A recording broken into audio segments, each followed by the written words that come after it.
Con el permiso del cielo y bajo la autoridad del Dr. Rav Dan Ben Abraham, vamos a compartirles en esta oportunidad algunos aspectos importantes acerca de la porción de esta semana que es conocida como la Parashá Bo.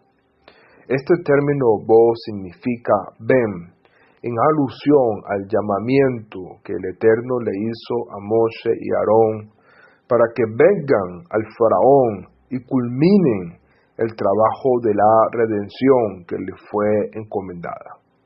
Esta parashá se encuentra en Éxodo capítulo 10 verso 1 al capítulo 13 versículo 16.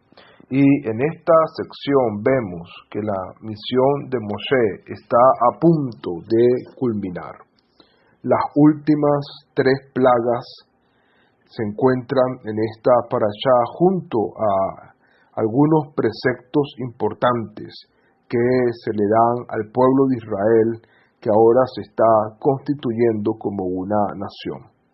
Por lo tanto, la continuación del faraón quedará completamente destruida y él personalmente saldrá corriendo por las calles en busca de Moshe y Aarón, suplicándoles a sus antiguos esclavos que abandonen lo antes posible la tierra de su esclavitud. La primera plaga de esta parashá es la plaga de las langostas, que introduce un nuevo elemento. Dios le expresa a Moshe que pretende convertir a Egipto en blanco de las burlas del mundo, asentándole así un golpe moral a la altanera presunción del faraón y sus secuaces, para que no solo los egipcios, sino incluso los hijos de Israel sepan que yo soy Hashem. Por lo tanto, la inclusión de los israelitas en esta categoría implica que también la gente creyente a veces adolece de imperfecciones en su fe. El hecho de que el faraón desechara la evidencia del origen divino de las plagas no resulta sorprendente, pero pareciera que incluso la fe de los israelitas, por más intensa que haya sido, no era perfecta. De hecho, recién con la partición del mar, la Torá atestiguó que Israel tuvo fe en Hashem y en Moshe su siervo. Por lo tanto, en esta parashá vamos a ver las 3 últimas plagas que azotaron a Egipto. La primera es la plaga de las langostas, que según el Midrash enseña que esta plaga fue propinada medida por medida, es decir, midad que nega midad, como se conoce este principio en hebreo. Los egipcios esforzaron a sus esclavos judíos a que labraran la tierra para cultivar y las langostas devoraban sus cosechas.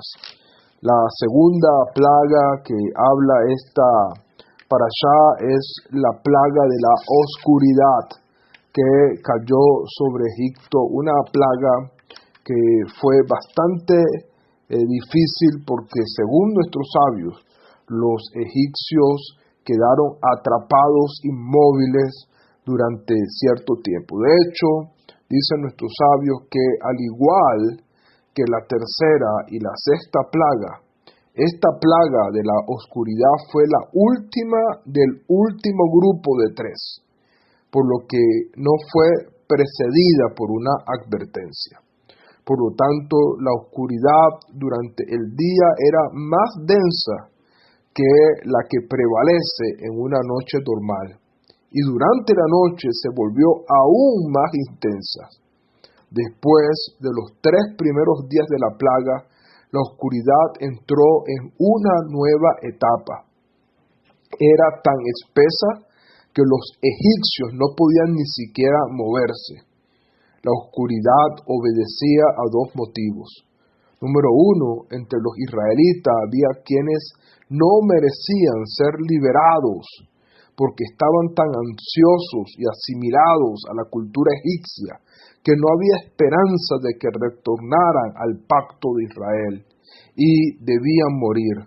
Por lo tanto, Dios trajo la oscuridad para que los egipcios no vieran la muerte de estas personas y dijeran que la plaga afectaba a los israelitas y a los egipcios por igual.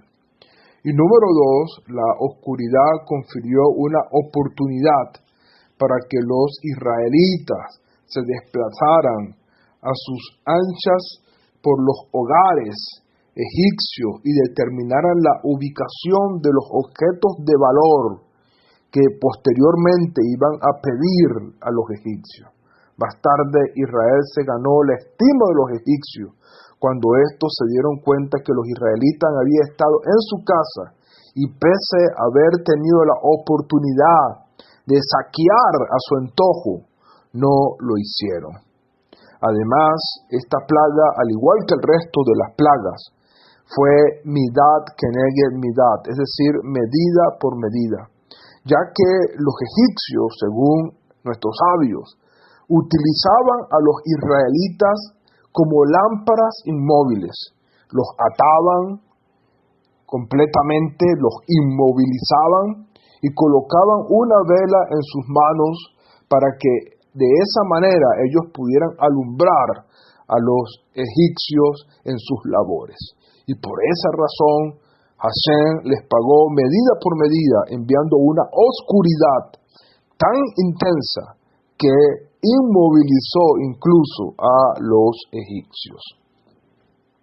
Además, es algo importante que tenemos que acotar en este momento, que la duración de las plagas, según el Midrash, debía durar 7 días, lo cual plantea la siguiente interrogante: ¿por qué estos versículos de esta parashá nos muestran que en realidad la plaga había durado 3 días? Según nuestros sabios interpretan que, de acuerdo con el significado literal de los versículos, la oscuridad solamente duró 3 días. Sin embargo, basándose en el Midrash, interpreta que hubo 2 grados distintos de oscuridad y que cada uno duró 3 días. El 7º día de oscuridad quedó reservado para la partición del mar, cuando la oscuridad envolvió al ejército del faraón para que no pudiera atacar a los israelitas quienes se encontraban frente al mar. Por lo tanto, esta plaga de la oscuridad duró 6 días en Egipto y un día adicional frente al mar de los juncos, o conocido como el mar Rojo. Y durante esos 6 días que la plaga duró en Egipto, 3 era una oscuridad fuerte, pero que permitía que los egipcios pudieran movilizarse. Pero luego, los últimos 3 días eran tan intensa la oscuridad que los egipcios no podían moverse. Quedaron completamente detenidos por la intensidad de esta oscuridad. Y antes de que la Torá nos narre la última plaga, que es la plaga de la muerte de los primogénitos, nos da ciertos preceptos importantes que tenemos que considerar. De hecho, según nuestros sabios, la Torá debió haber iniciado en Éxodo capítulo 12, ya que el término Torá significa instrucción. Y por lo tanto, las instrucciones las comenzamos a ver a partir de Éxodo capítulo 12.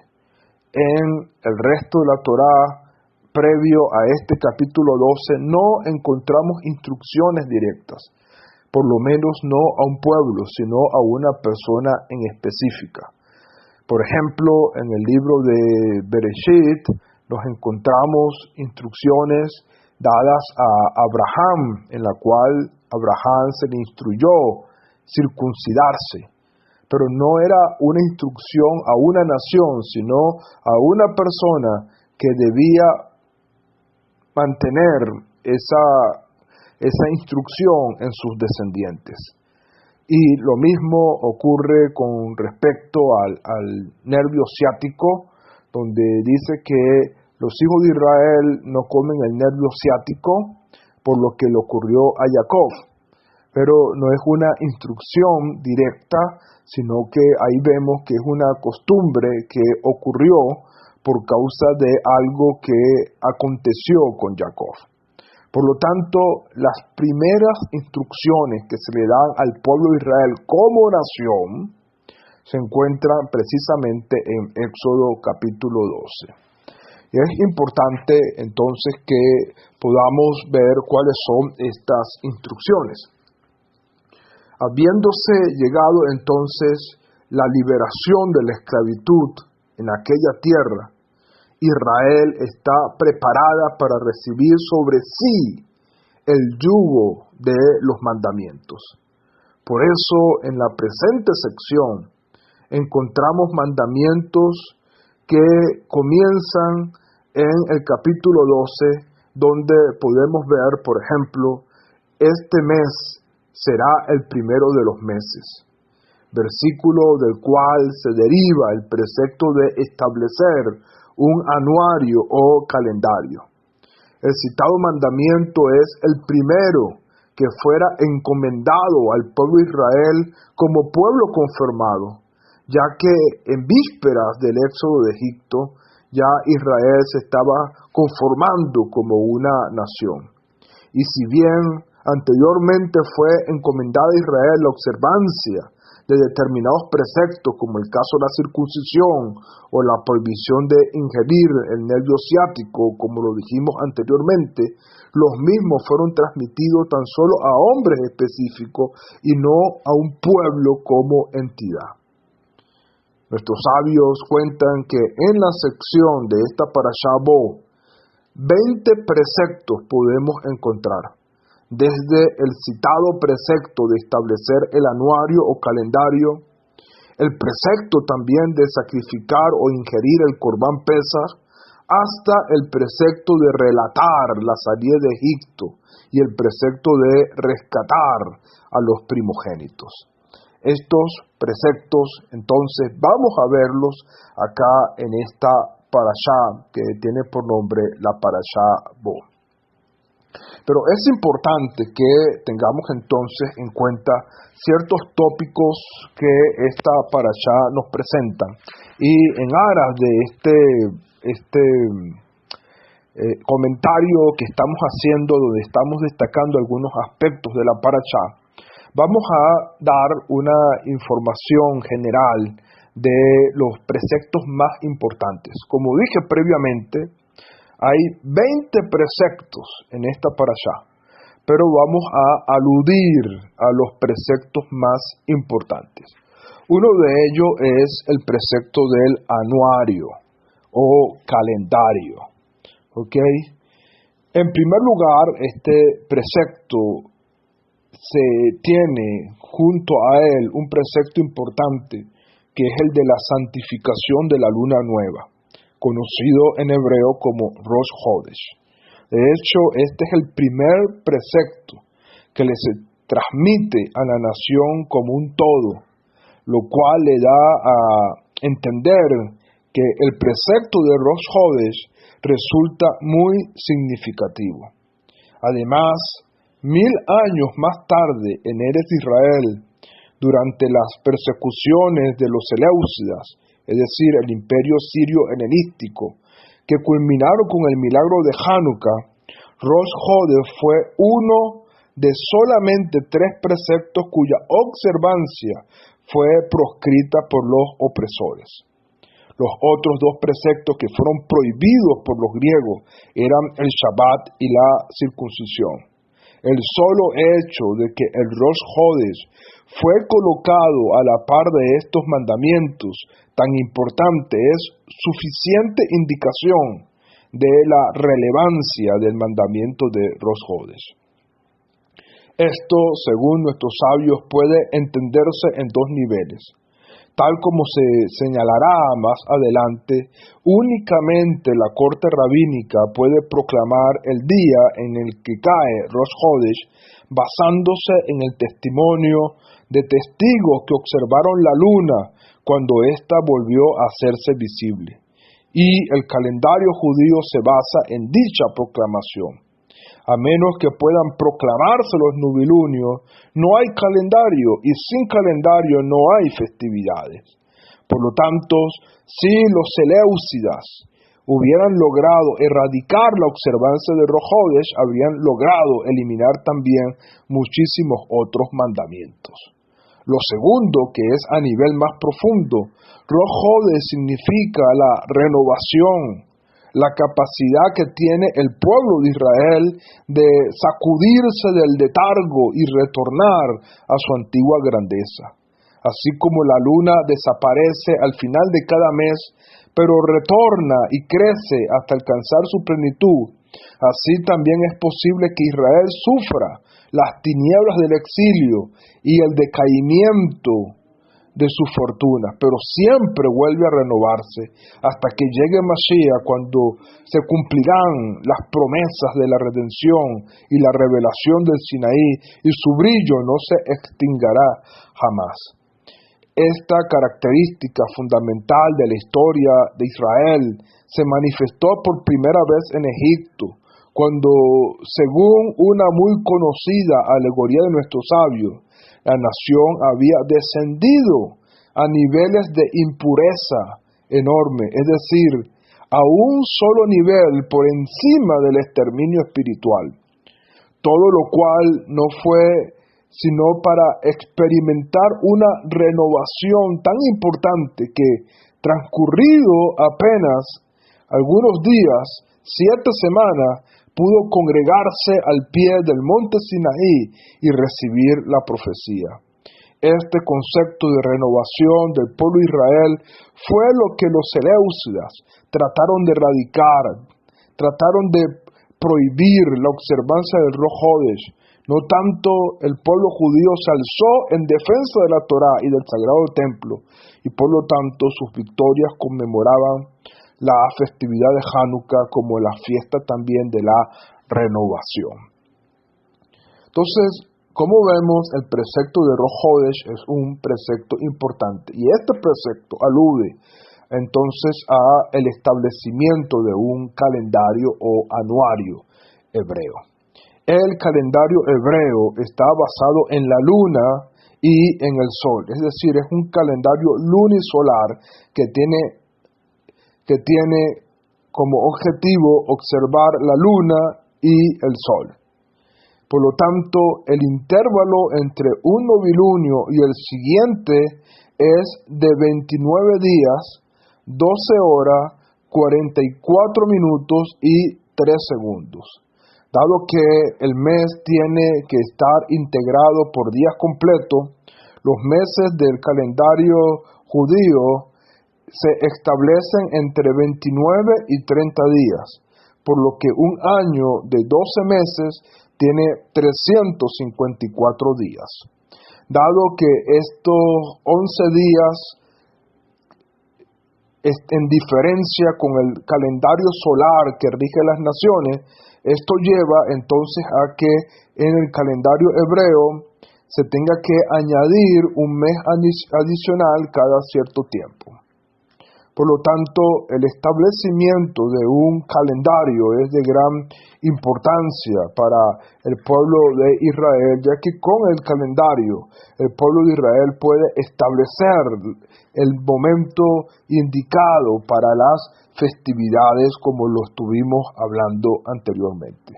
Por lo tanto, la Torá estipula que Rosh Hodesh solamente puede ser proclamado por una corte rabínica, sobre la base del testimonio de los testigos que manifiesten haber visto la aparición de la luna.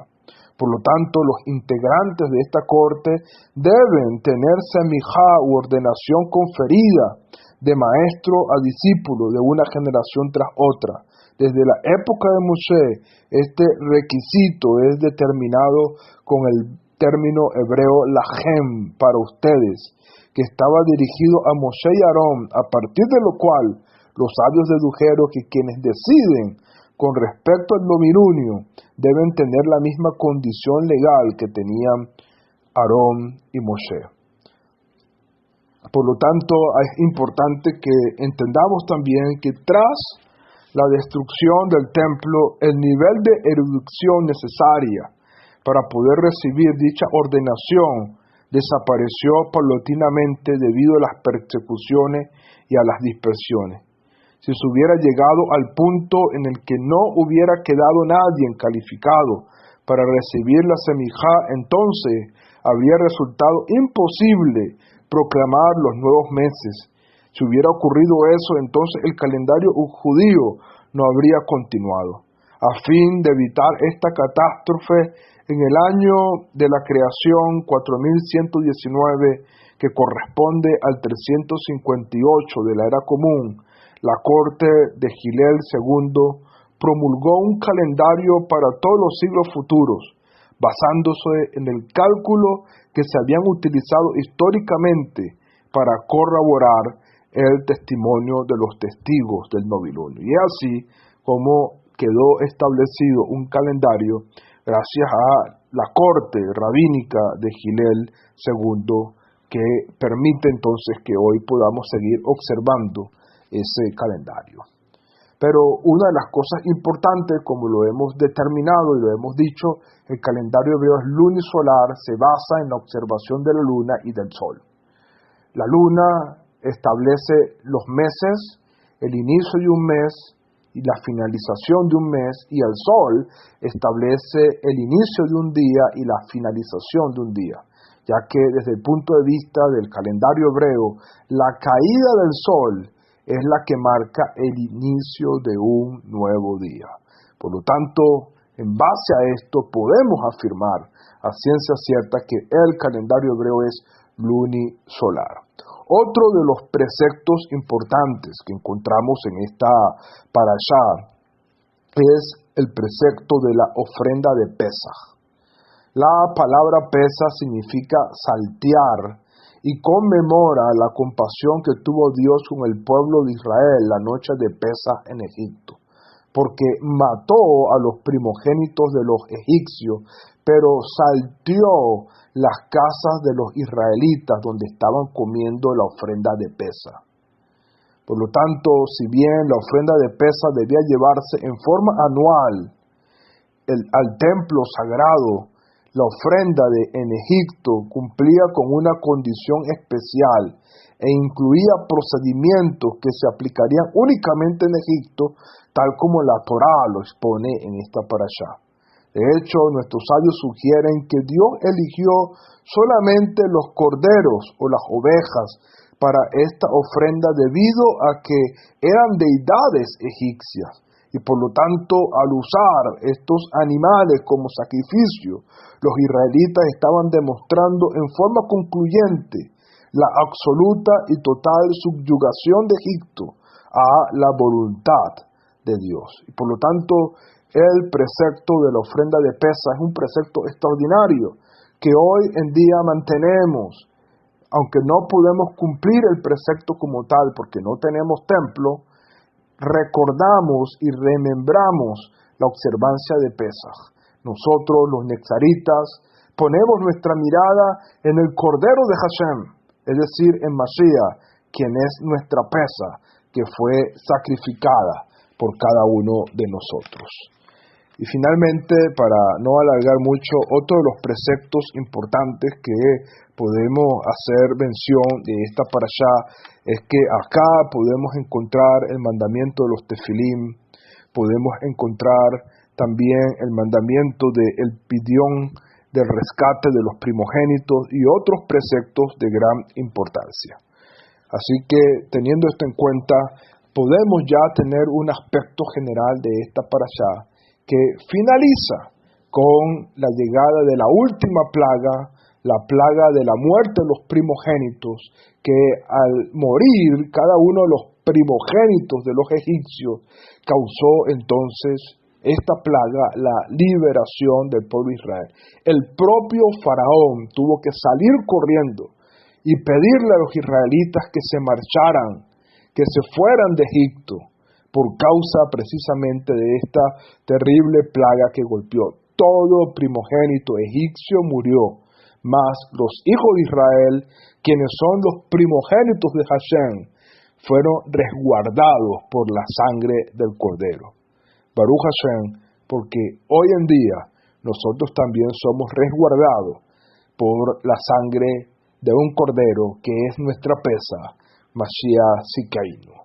Shalom Ubraja.